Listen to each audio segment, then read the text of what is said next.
Again, welcome to our Bridging AI and Human Potential Change Management through L&D. This is our DevLearn 365 webinar sponsored by ELB Learning. And with us today, we have Michelle Lentz, a senior learning strategist with ELB Learning.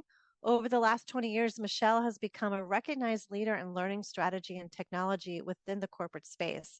Often a disruptor, Michelle has modernized training strategies at companies including UPS and Oracle. She holds several certifications, including prompt engineering, integrated talent management, Hogan assessments, 360 feedback, and is pursuing her ICF coaching certification. She has contributed to several books, including ATD's Press Ready, Set, Curate, 8 learning experts tell you how, and L&D's playbook for the digital age. Michelle has a background in English and theater, and she loves exploring new technology and hanging out with her dachshund. I love that. So let's please welcome Michelle to the session. Michelle, I'm going to kick it on over to you. Everybody, thank you for coming. There is my contact information if you want to grab that fast. If not, I'll pop it back up at the end of the session. We can just move on forward, Mel. I'm not driving my own slides today, folks. So technical difficulties. So welcome. Today we're going to talk about bridging AI and human potential. And we're going to talk about change management in a very positive light. We, as learning and development professionals, we're the ones who are in a unique position to guide our organization through a very exciting, although often challenging journey of integrating AI into our full organizations, maybe starting with ourselves first. So we're going to talk about the positive ways we can make that happen. And we're going to look at some traditional change management theory, and my two favorites, actually. And we're going to look at how we can adapt those for the AI transformation. But first, we're going to start with a poll. So how would you rate your organization's current readiness for AI integration? Let's just give you about a minute.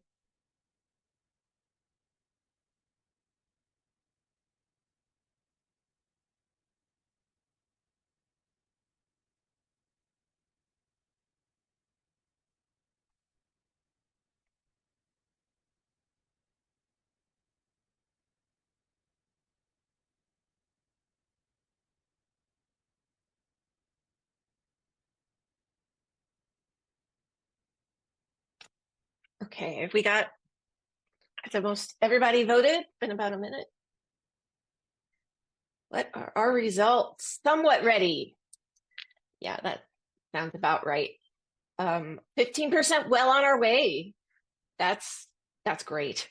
11% very ready, 33% not ready, and 37% somewhat ready, 3% unsure. Okay, so we're somewhat ready and not ready. I get it. You're not the only ones. So that was just to give us all an idea of where we are as we move forward in our discussion today. And this will be a discussion, so there's definitely some more polls and some questions I expect you to answer in the chat. Now, I love this.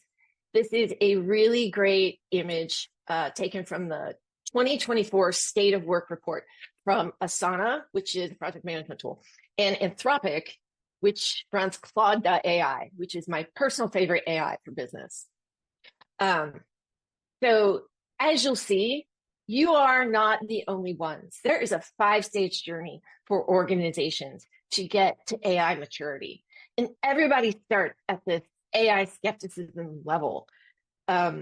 It's where they're like, I don't know, maybe. The AI activation is when you start to get people who are like, using this on my phone and cool things are happening. Or you've got a lot of people on your team who are using AI to get stuff done because it's not formally in your organization yet, but they're starting to talk about how it's helping. So the organization is starting to sit up, take notice, and maybe one team somewhere is piloting a project. but that leads to AI experimentation. So this is, let's bring in AI maybe, or let's really pilot a lot of different things. Let's really start thinking about how can we make a difference with AI? How can this impact us? Scaling. At this point, not only have you brought in maybe your own AI system, maybe you're using OpenAI's Teams system, maybe you've brought in a closed system version of ChatGPT, maybe you've built your own AI. Maybe everybody's just allowed to use public AI. Whatever it is, it's become integral to how everybody's getting things done. And you're training people on it. You are thinking, how can we certify people on this? How can we upskill our employees on this? How is this going to make a difference? AI maturity is workforce of the future. Now at EOB, we are working with several organizations, and there's even one organization that I'd say we're taking them all the way up to stage 4 right now.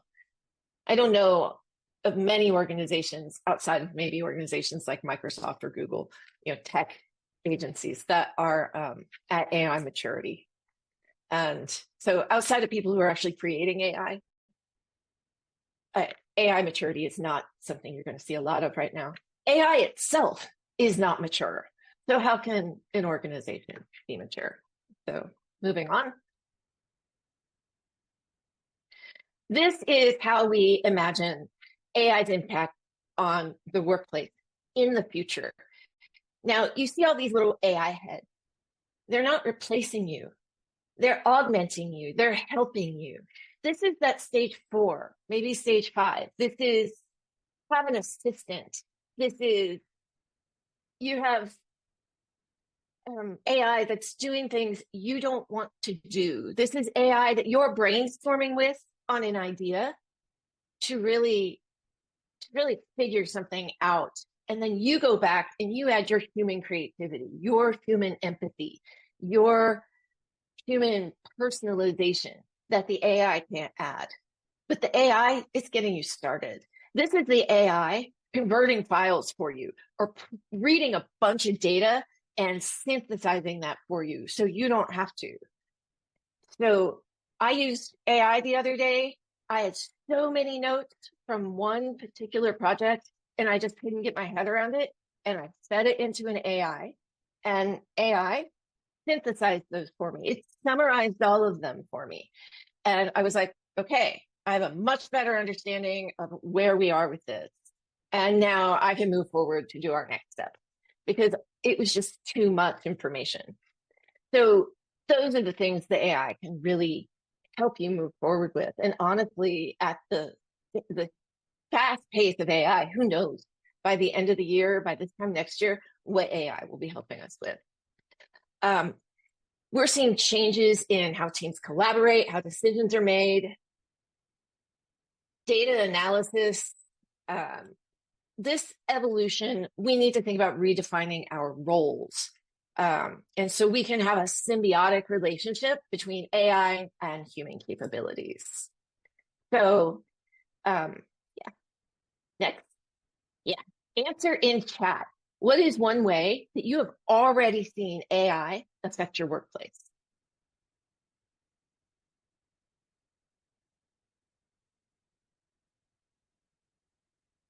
Chatbots. Presentation.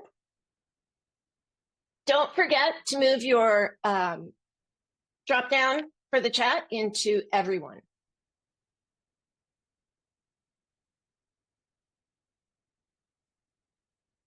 Ooh, lots of responses. I can't even keep up. Copy editing. I love to use Claude for copy editing. Course summaries and learning objectives.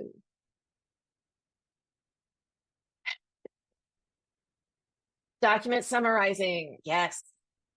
Clarifying help requests. Rough draft research. Informal quick learning. Yes. Every day you can become very efficient and productive with it. Preparing for the CPTD. Yes, I'm using it to prepare for some stuff too. I'm taking some classes too. We design graphics. AI cannot spell in graphics. Not at all. minutes versus weeks to create a video. Yes.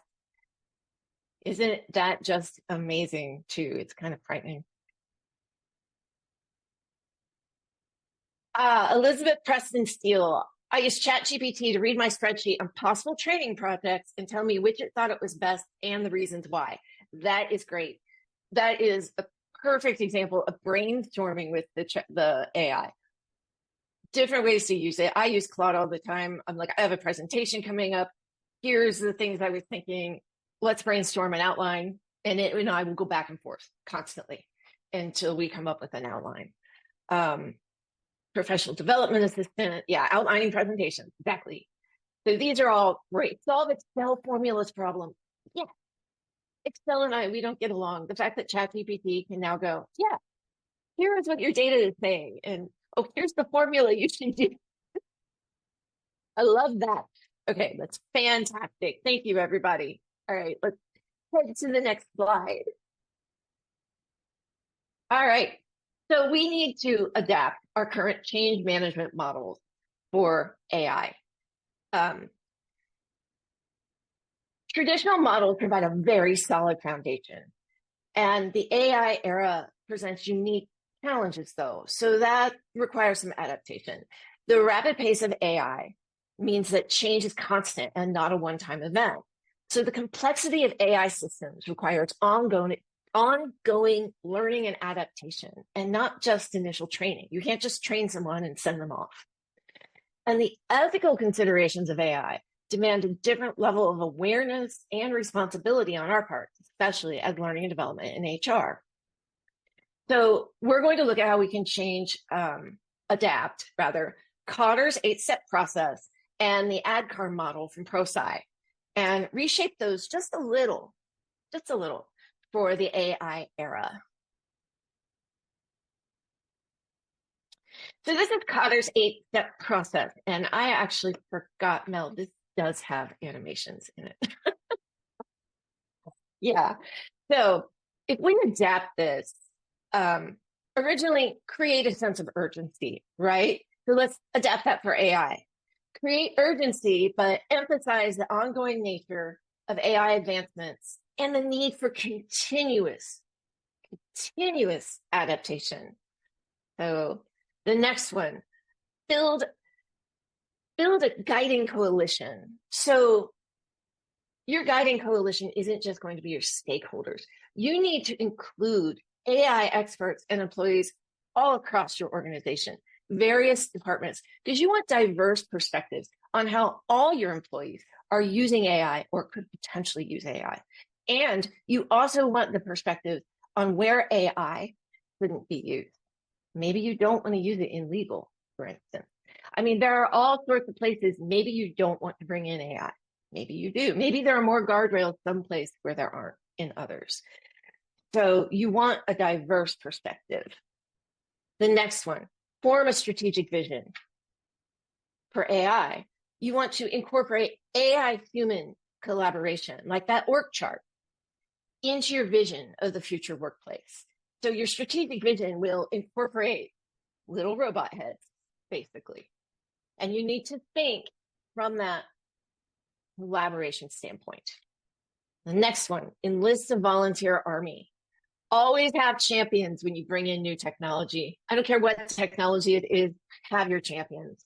So identify and empower your AI champions across the org to help drive it adoption. Have them create cool things and show them off to other people.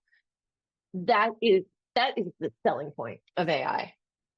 Enable action by removing barriers.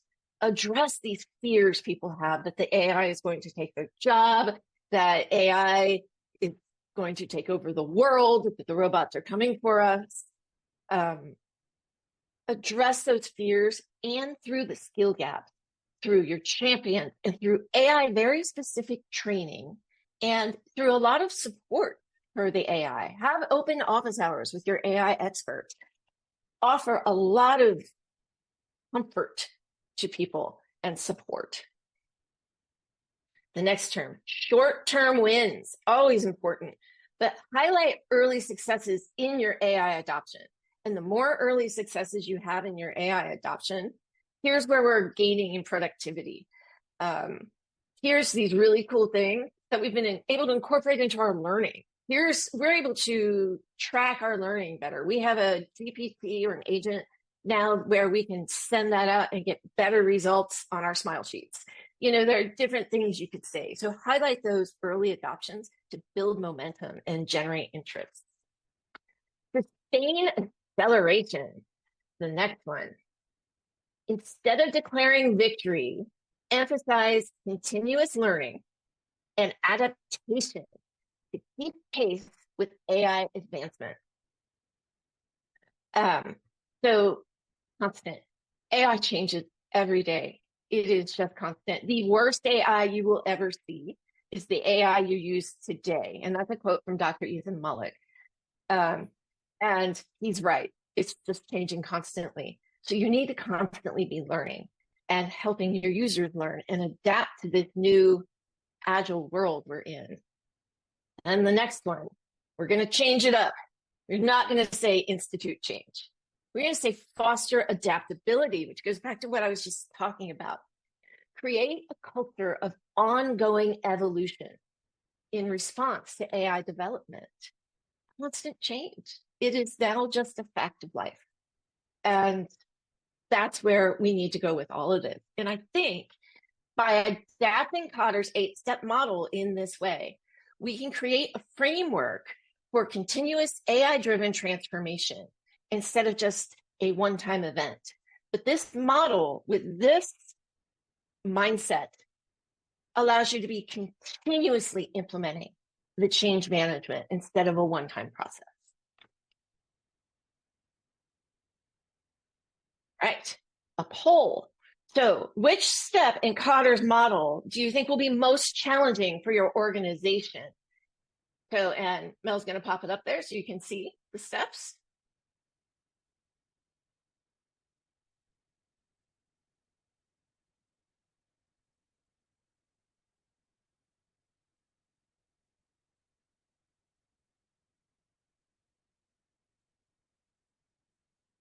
Catching up in the chat.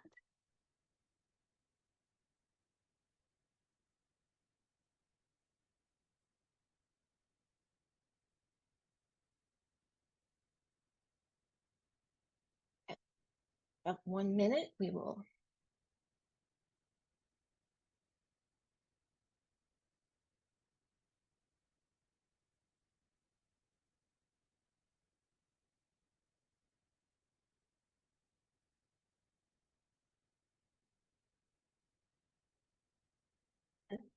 All right, let's see. Forming a strategic vision. So that's interesting. Does someone want to type in the chat why that one is going to be the most complicated? That 29%.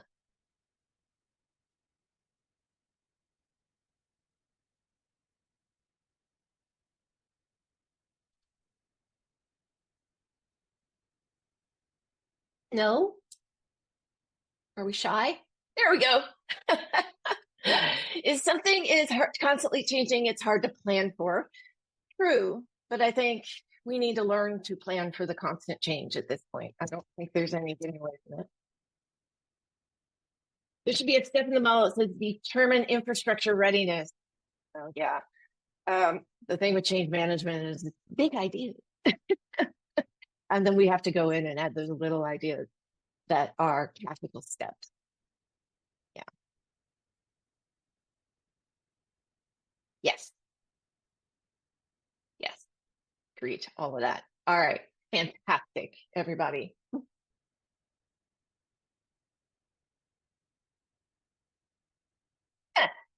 Yes, Elizabeth, I like the things you're saying today.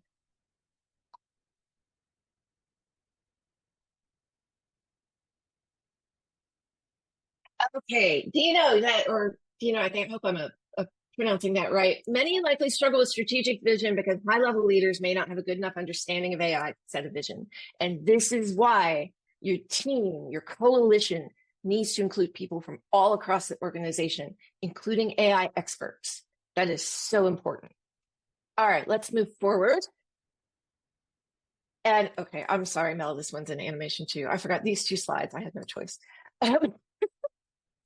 I lied to you earlier.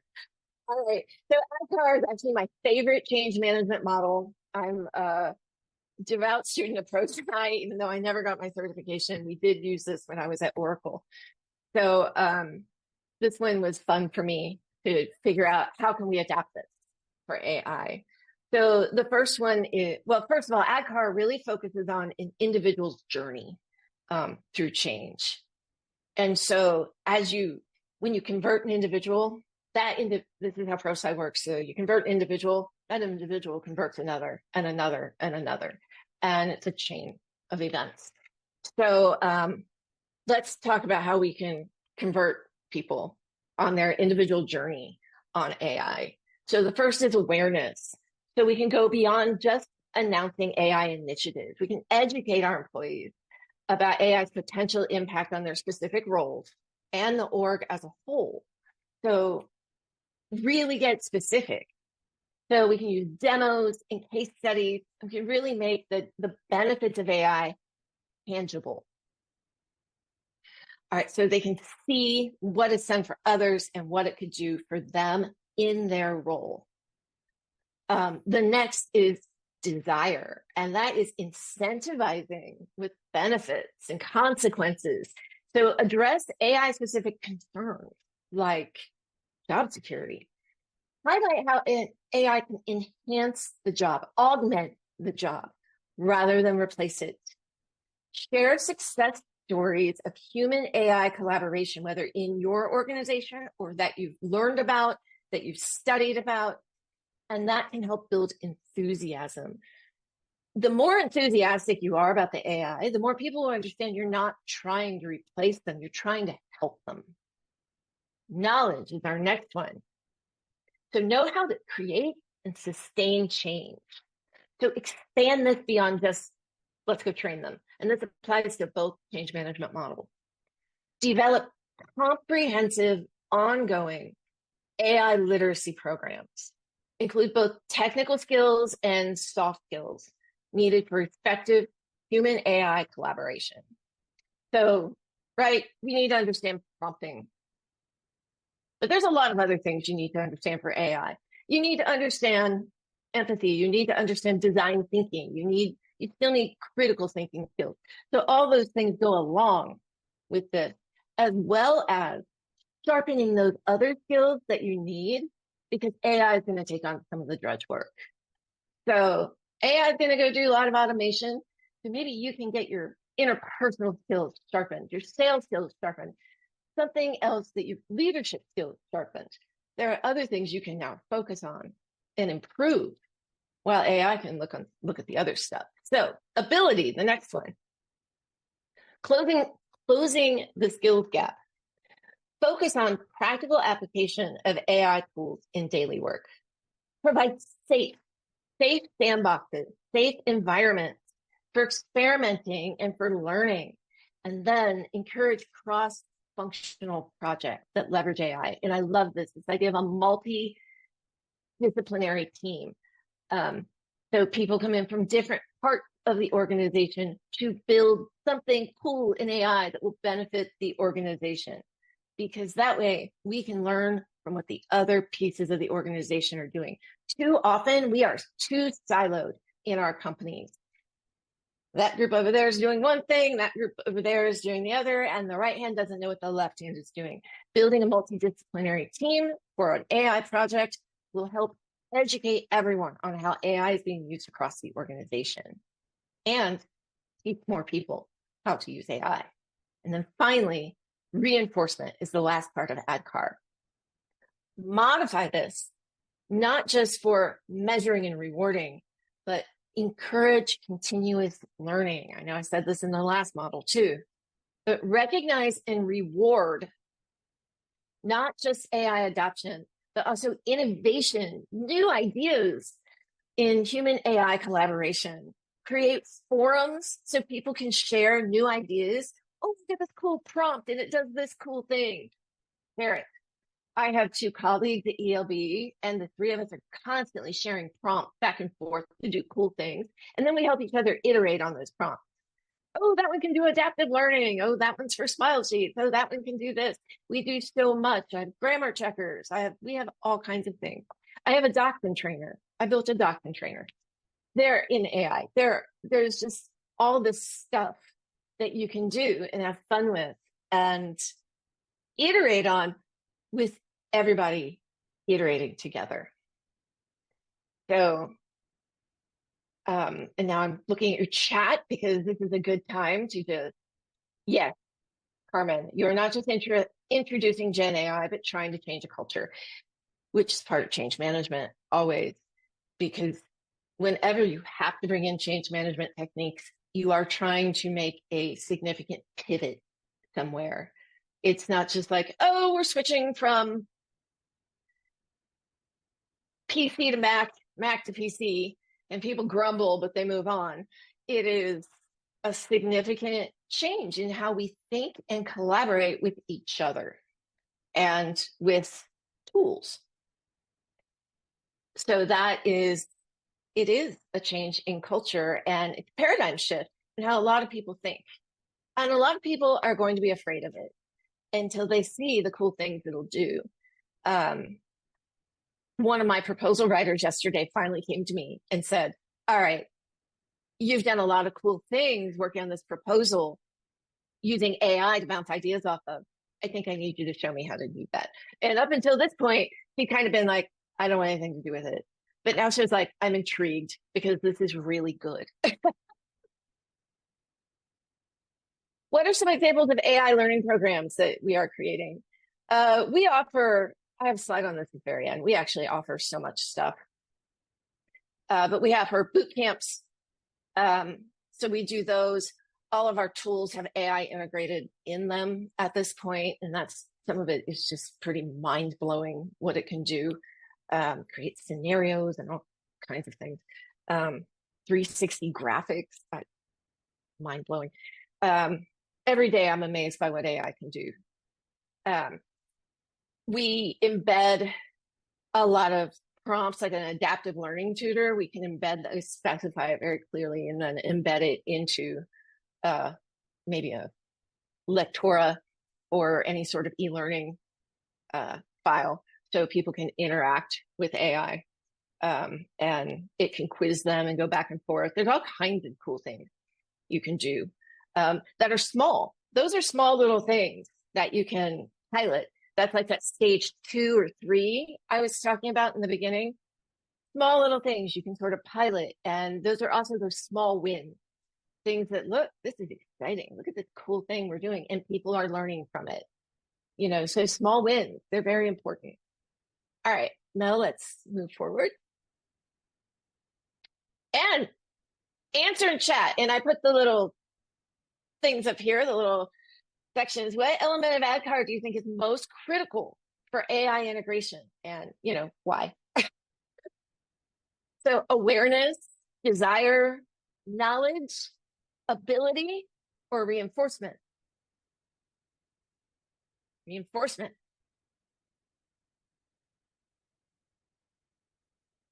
Awareness, desire. I would agree. I think a desire is the most important. And there is no right answer here, by the way. Just me personally, I think desire is the most important because that is what's going to motivate you to do all the rest of it. Yeah. But again, awareness, yes. You must follow each step in order. This is very accurate. You must. You can't skip ahead. So you can't have a desire to do it. You know it's there. And I agree. Again, I love AdCard, but I've always kind of felt the desire one was the most important step. But yeah, the need for change and the benefits of AI is essential for gaining support and reducing resistance. Very good, Jarrell. All right. You guys are great. All right. Next slide, please.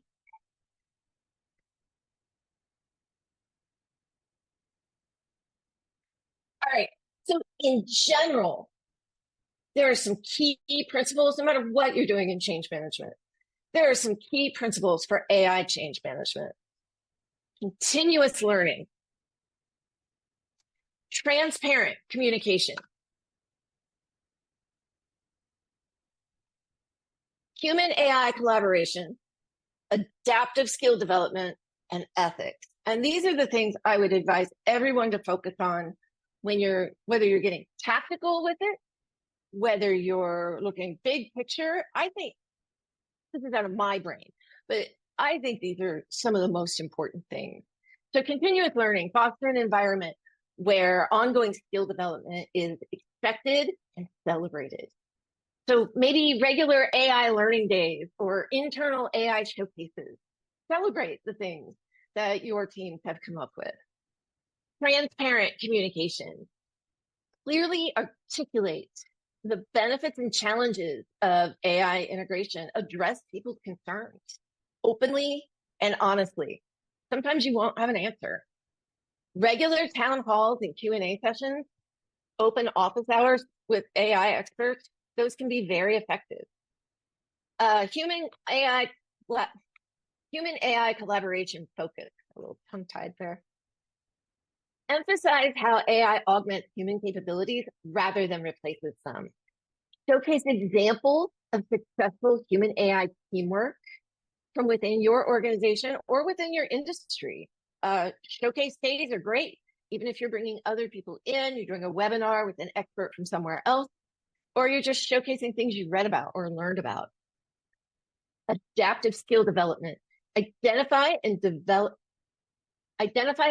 skills that complement AI capabilities, such as critical thinking, creativity, design thinking, emotional intelligence. The stuff complement. These are the human things that we can do better. Create flexible learning paths for people that evolved with technological advancements. Because again, worst AI today, or the worst AI you'll ever see is the AI you'll see today. Consider hosting human skill hackathons. All the stuff that only humans can do. Well, the humans do better. And then you can follow that maybe the next day or the next hour. The human skills amplified by AI. So an amplified by AI hackathon, just random ideas. But there are things you can do to really foster those, not just that human AI collaboration, but adaptive skill development, all the things that need to come into play, the things we need to get better at so the AI can do the stuff that it's not as good at, or the stuff it's good at while we do the other stuff. Ethical considerations. Integrate discussions about AI ethics into your change management processes. I don't care where you put it in there. Put it in your clear and transparent communications. Put it in your awareness. Put it in your training. Put it in your continuous learning. But develop clear guidelines for responsible AI use within your organization. You don't want people sharing personal identifying information for your clients or information that is very specific to your organization on open AI, unless it's a closed non-training environment. So maybe the OpenAI teams, it doesn't train on any data you give it. Or you have a closed internal version of ChatGPT, or someone's built you your own AI. That's fine. But establish your guidelines. What are people allowed to do? What are people allowed to build? What are people allowed to share? BMW, they have very limited access, but if they can provide justification for things they want to build, they're then given that access. So if they go to their AI team and they say, we want to build an agent that is an adaptive learning tutor and do this with it, chances are the AI team would say yes, but they'd want to know what personal information, what company information is getting shared in this. So all these principles here need to underpin the specific model that you're using. All right. Next slide. Oh, On which of these principles do you think your organization most needs to focus? And again, they'll pop up on the poll, so I don't have to repeat them. Continuous learning, transparent communication, human AI collaboration, adaptive skill development. Remember, that's those skills that aren't actually the AI focused skills. And then ethics. Give you around a minute or until Mel thinks you've all answered, whichever comes first.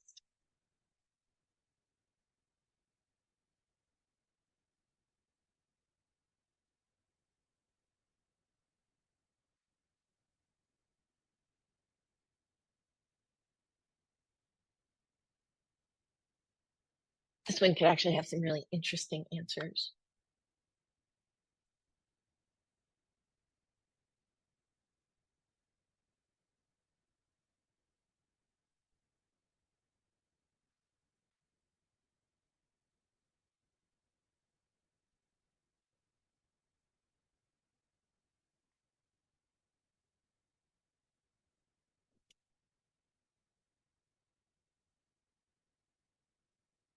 All right. See the result?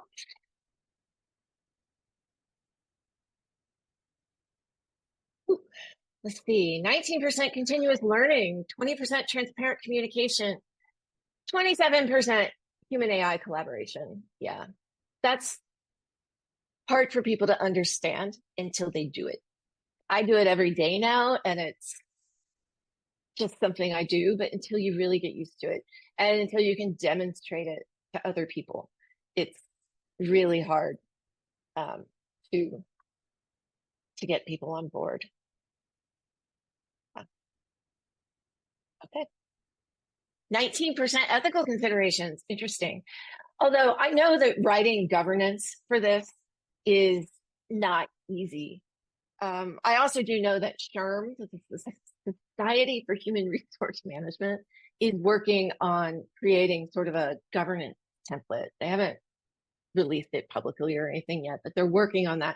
So that will really help everyone out there sort of get started on that, give you a place to begin. All right. Thank you, everybody. We'll move on to our next slide, implementation. How do we make this happen? So again, this circle just goes around and around and around and around. So when we implement these things, it's cyclical assessment and conduct an AI readiness assessment across your organization. You know, evaluate current AI literacy, ask questions, do focus groups. How literate are people on AI? What do they understand? Identify their skills gap and understand employee attitudes towards AI. This is a needs analysis. Everyone in learning and development, do a needs analysis and figure out where does your organization stand, and do it across the whole organization.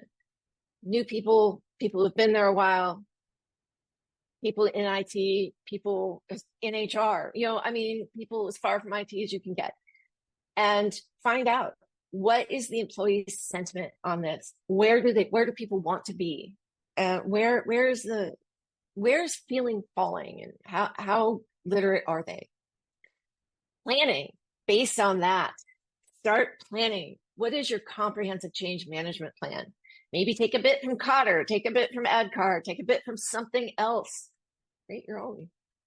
But include AI literacy, upskilling initiatives, and strategies for fostering a positive AI culture. You don't want people to hate the robot.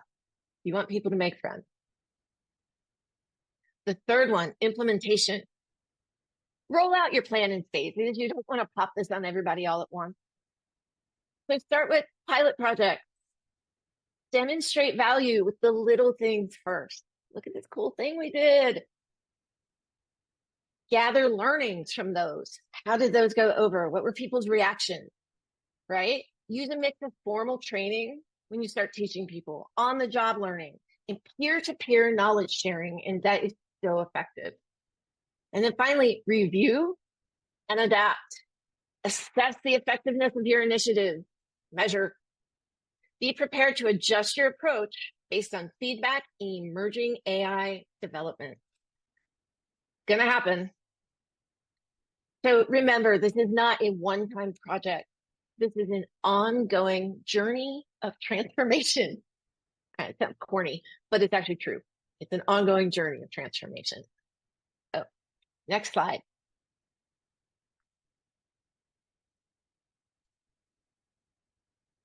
Measurement. I'm never good at measuring training. I'm not. And now we need to measure the success of our change management in AI because we need to make sure people are using this. We need to make sure that it's being effective and we need to make sure it's doing what we need it to do. So, but it requires a balanced approach. We need to consider both the technological adoption. We also need to consider the human development side. So it's not enough to simply track the implementation of AI. We need to measure how well our workforce is adapting and thriving in the new AI enhanced environment. So we're going to explore a couple metrics that we might want to consider when we're trying to gauge our success when we move forward. So moving on. Some of our key metrics, technological adoption metrics. So I'm just going to suggest some here. AI system usage rates across departments, time saved through AI assisted processes, increase in output or productivity, reduction in errors or improved accuracy. You could actually track the negative of that too. Has there been an increase in errors? Cost savings attributed to AI integration. ROI, everybody wants that.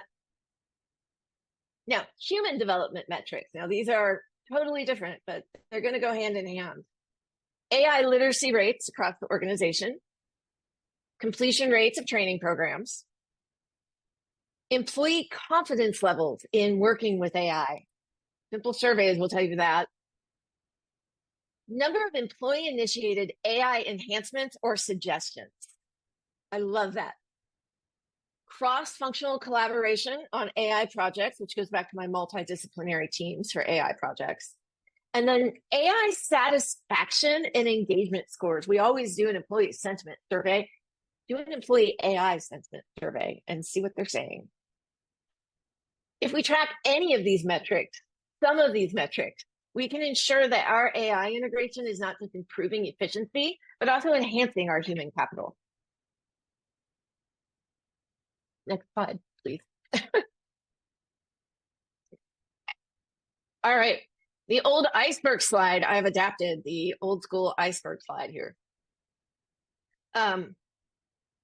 Ethical AI and long-term impact metrics. So the metrics I just told you about, those technological adoption and human development metrics, those are our immediate metrics. Those sit at the top.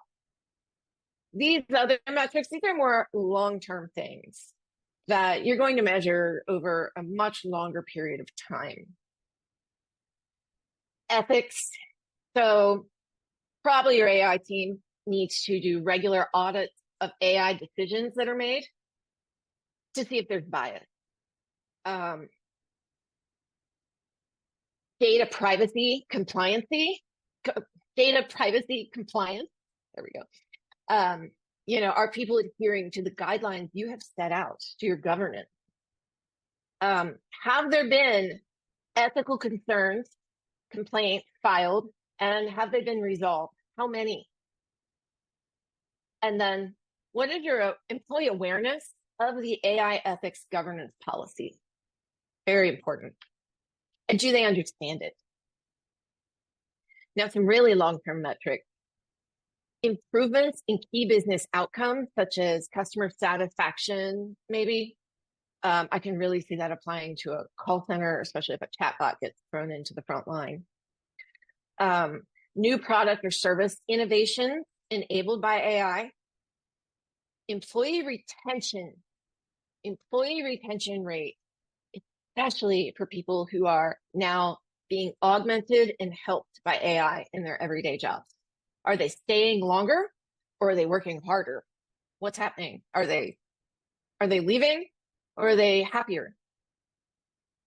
Comparisons with industry benchmarks. It's always great to benchmark. And if you add AI systems into your benchmarking, if you had questions regarding AI, it's always great to see where you land versus somebody else in your industry. And then finally, comprehensive ROI with both tangible and intangible benefits. There's a lot there, but there's so many things that you can measure if you just sit down and brainstorm it out. Measurement's a lot. And it will depend on the size of your organization and how you're implementing the AI. And because you don't want to implement this all at once, the measurements are going to come slowly because pilot phase, little projects here and there, you're going to be learning as you go. All right, the next slide. Measurement framework.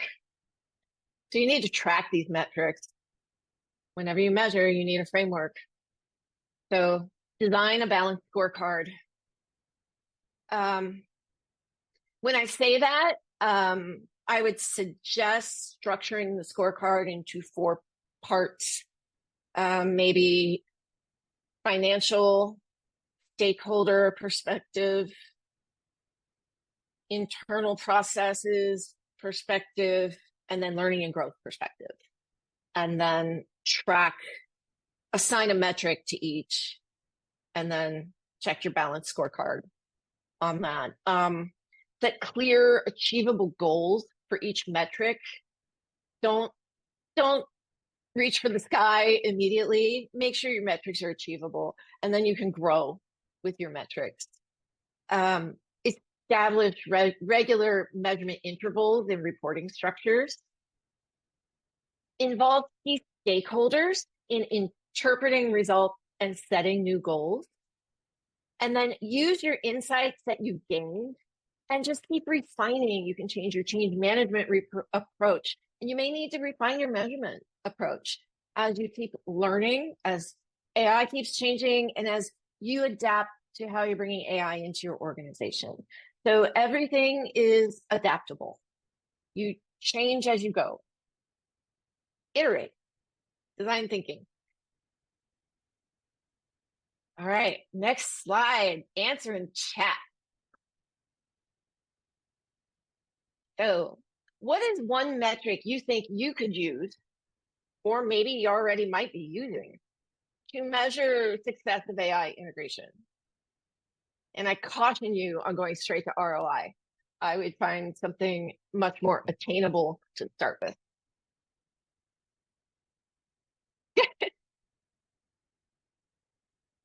I would recommend confidence level of employees, usage, new ideas and innovations suggested by employees. I think things like that are the easiest and best ways to start.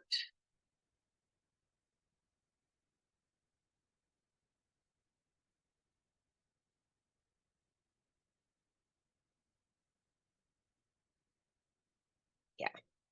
Okay. All right. We're going to, whoop, I love it when timing works out. Okay. Next slide.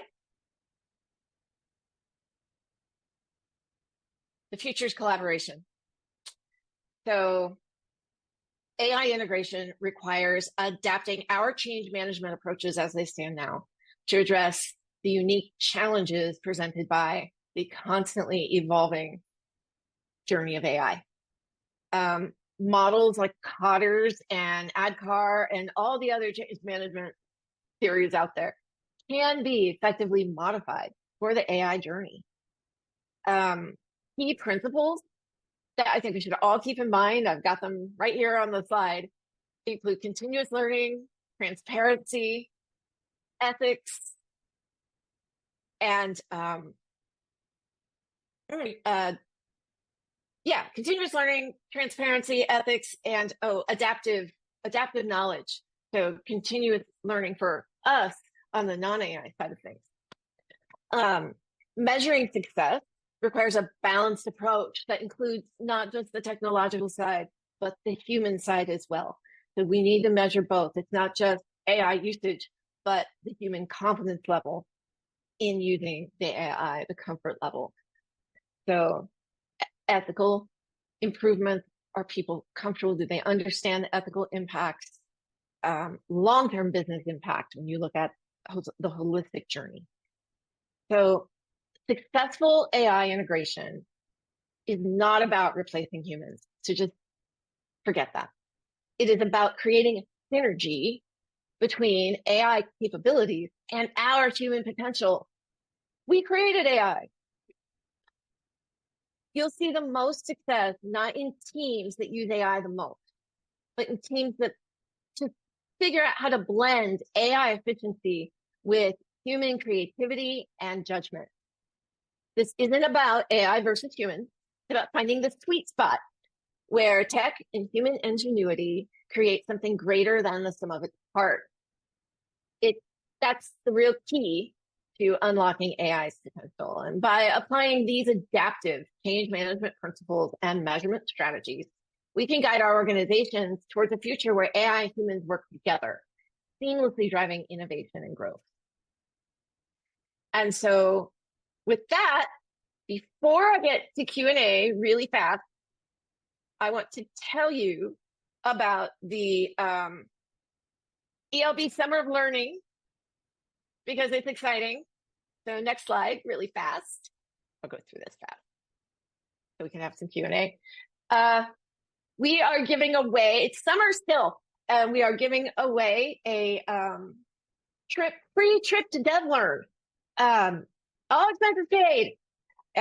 So scan that code, schedule a one-on-one consultant with a strategy expert. We've got 3 of us who are AI and learning strategy experts, as well as a bunch of learning strategy people who love to just sit down and talk about instructional design and what you need.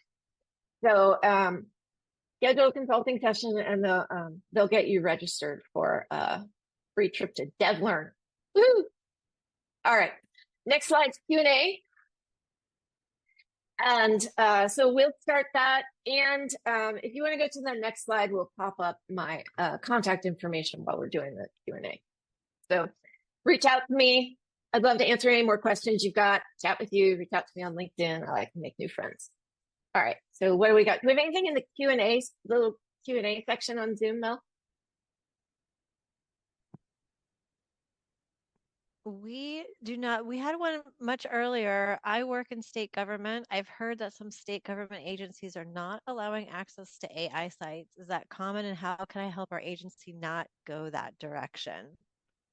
You know, it's interesting. Next week, I'm flying to DC to speak at a government AI conference. So they're working on it. In fact, the one I'm talking to is specifically a state and local government conference called GovAI SLED. And I'm giving almost the same presentation. And it's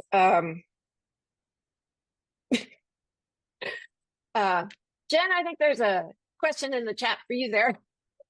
I think state and local government's coming around. I really do, just based on the fact that this conference is going to be so well attended. And then there's another one in October on government AI. So I think they're coming around, and there's less fear. The federal government's instituting some interesting AI policies, but they're right, because they're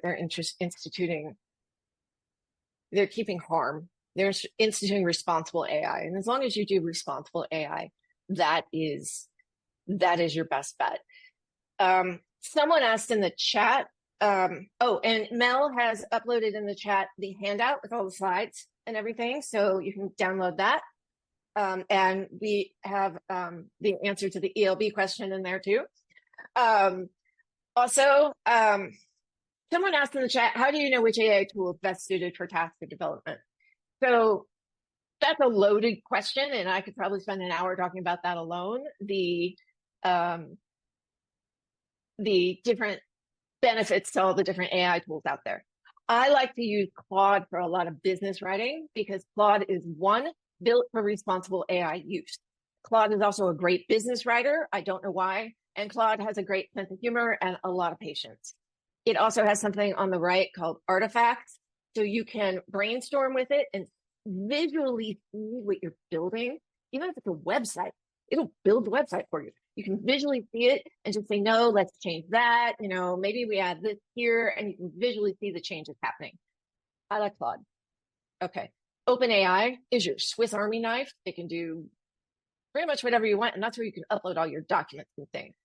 If you have an internal closed AI system, especially if it's OpenAI, you have the best situation as far as I'm concerned, because you are then able to upload documents to it, run your data through it, and it's all closed in. So you're not going to have that weird, oh, I can't upload anything to that because it's, proprietary information.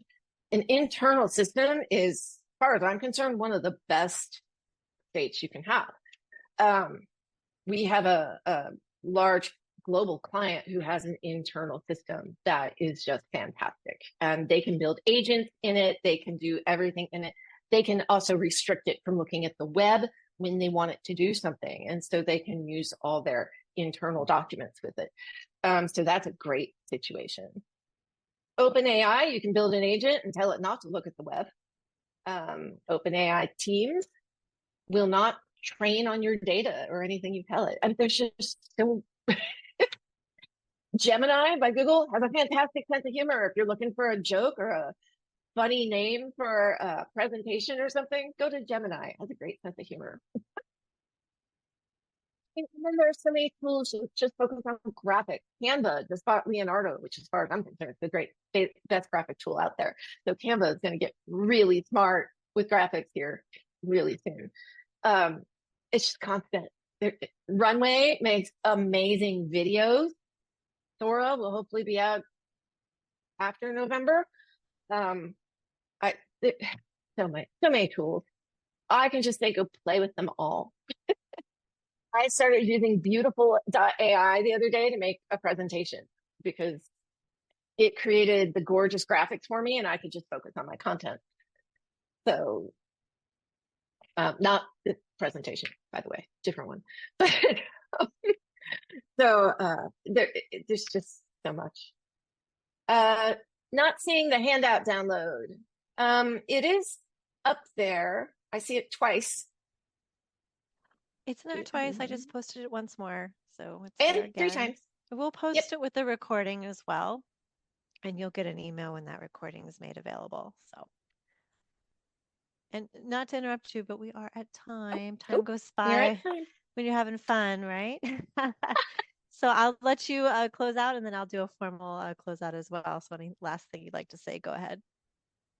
Nope, just please connect with me. Let me know if you have any questions. I'll happily email me or ping me on LinkedIn. I'd love to talk with you. And don't forget to schedule any time that you want with a strategist and get registered for trip, all expenses paid, trip to DevLearn. I feel like Vanna White when I say that. How exciting. All right. Well, thank you, Michelle. Thank you for coming, everyone. Thank you, Michelle. Thank you, ELB Learning, formerly eLearning Brothers, for those that were asking about that.